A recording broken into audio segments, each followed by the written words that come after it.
CNN's top story of the week is that children are failing at an alarming rate. Look, the study was done in 12th grade, which is your senior year.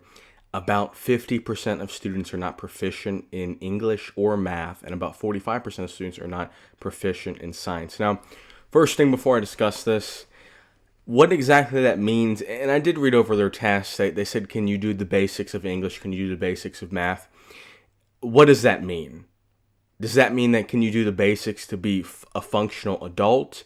If that's the case, if 50% of 17, 18-year-olds can't do basic reading or basic math, obviously that's a problem. Now, can they pass a standardized test that a 12th grader should be able to pass if they attended school and did basic homework? That's kind of a different question. That's probably not as problematic if 50% of students, they're actually reading at a ninth grade level, which actually is higher than most people. You might think that, oh, well, if you've graduated high school or even college, you can read at a college level. Probably not. Most people are not at a 12th grade reading level. With all that aside, I do believe it. I do believe scores are probably going down. Now, this could be from a few different factors that I'll touch on that have a small chance to affect it, but I don't think they're the main reason. The main reason I'm going to get to in just a second.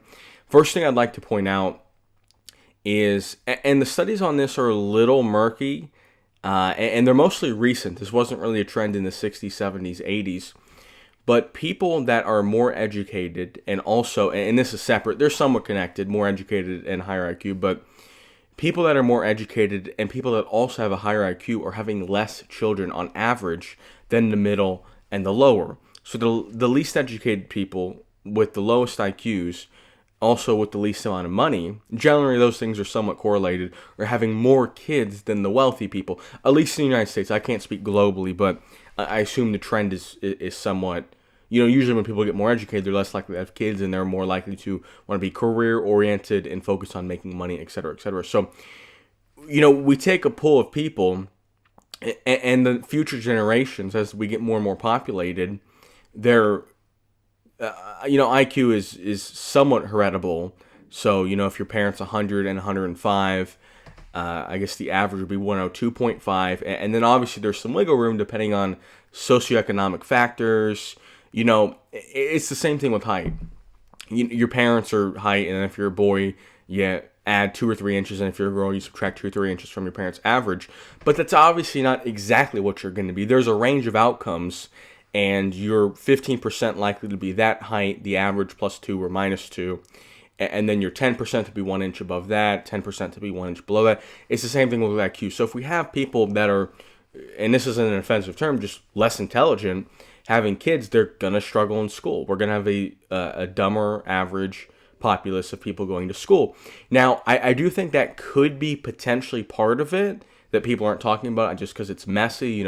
Obviously you don't want to say that people are stupid. You don't want to say that it's a genetic, there's no genetic outcomes, because that's not as, there's nothing, if you say someone's genetically not smart enough to succeed in school or just in general, it's like, where do we even go from there? Because there's no amount of education. If someone's just not smart enough to succeed, then they just aren't.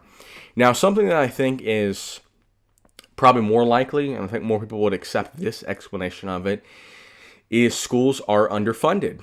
And look, in both facets. Number one, teachers are not highly paid for having a college degree, and that might change in the future. Maybe some schools are going to be doing even more budget cuts, and they'll just say, look, if you can do the basics, we're going to let you teach. But right now, it's just a non-desirable career from a monetary standpoint.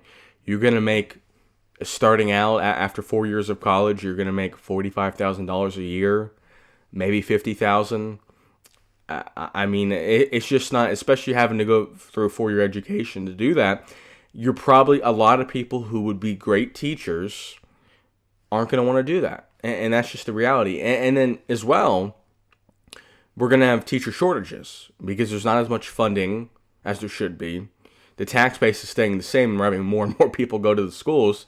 So we have less teachers, and then the people that are teachers, we're not picking from, when you increase wages, you're able to pick from a better talent pool. And I'm not saying the current teachers are bad or they're stupid or they can't teach, but If teachers hypothetically, and I know this isn't plausible, but if teachers hypothetically made $1 million per year to teach at public schools, you would have people, when they're going to college, everybody, it would be very competitive. It would be like a doctor. Everybody would be vying for that spot, and we would select from the best people. There would never be any schools that have 30 kids per teacher. We'd have 10, because, you would never have a teacher shortage because you're paying them so much, you're able to attract from everyone. When you add requirements like a 4-year degree, when you add the low pay and when you add the stress of how kids are acting, you take away a lot of people are not willing to be teachers. And that's just the reality. Now, how can you fix that? How can you fix and get better teachers, more teachers? Both of those things are somewhat interconnected. You need to pay them more. I mean, it doesn't make a lot of sense to take away that 4-year degree, that requirement. It's so-so. There's probably some people that would be a good teacher without it, but I think overall that's probably a fine requirement. But look, you've got to pay them more. You have to pay them more. If people can work at McDonald's or Walmart for $15, $16, $17 an hour, or they can be a teacher for $21 an hour, it's like, yeah, it's a little bit more money, but no one's going for a 4-year degree just for that. The teachers love teaching. No one's going to be a teacher to make a lot of money. They're going because they want to improve the children's education process. So you got to pay them more. Now the issue, and this is kind of the contradiction that makes it hard to govern people in the United States from both the federal and a state level and even a local level, is people want high quality as well as fast and efficient social services, police, teachers, firemen, roads, etc., etc. People love that. They also love Social Security, they love Medicaid, they love Medicare. But they don't want to pay taxes for those things. So everybody obviously wants low taxes. I've never met anybody that wants to pay taxes. Everybody, if you ask them, would you like to pay less taxes? They're going to say yes. Would you like to have a better education system, a better police force, better firefighter, etc., etc.? Everybody also says yes to that. So it is a balancing act, because for teachers to get paid more, you have to increase taxes. Now you might say we're gonna move the money around. Look, at the local level, the budget is roads, teachers, firemen, police. That's the budget. Maybe some public parks, etc. But that is the budget.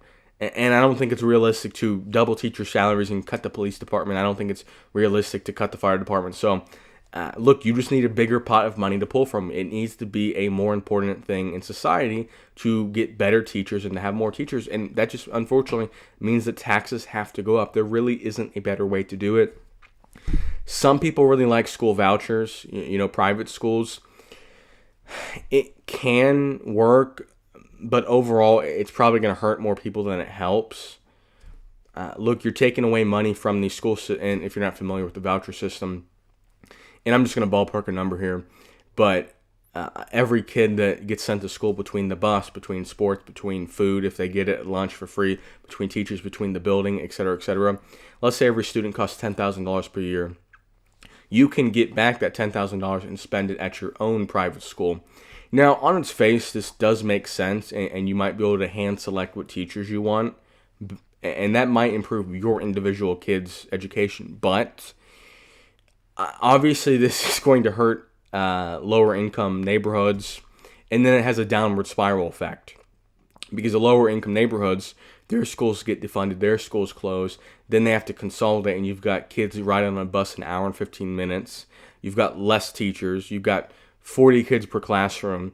And then because they get less education, then they become a drain on the tax base. They aren't able to get a job. They aren't able to be productive in society. So it makes sense, private schools, private vouchers, but it kind of is a downward spiral. Ideally, you don't want anyone to get a worse education, even if on average, let's say, both kids get a 5 out of 10 education at a public school. If you take your money at private voucher and get the good teacher, that kid might get an 8 out of 10 education, and then the lower income kid might get a 2 out of 10 education, and it evens out to still be the same number out of 10 on average. But the negatives for the 2 out of 10 on the education are going to be much more detrimental to society as a whole than the positives we're getting from the 8 out of 10 education.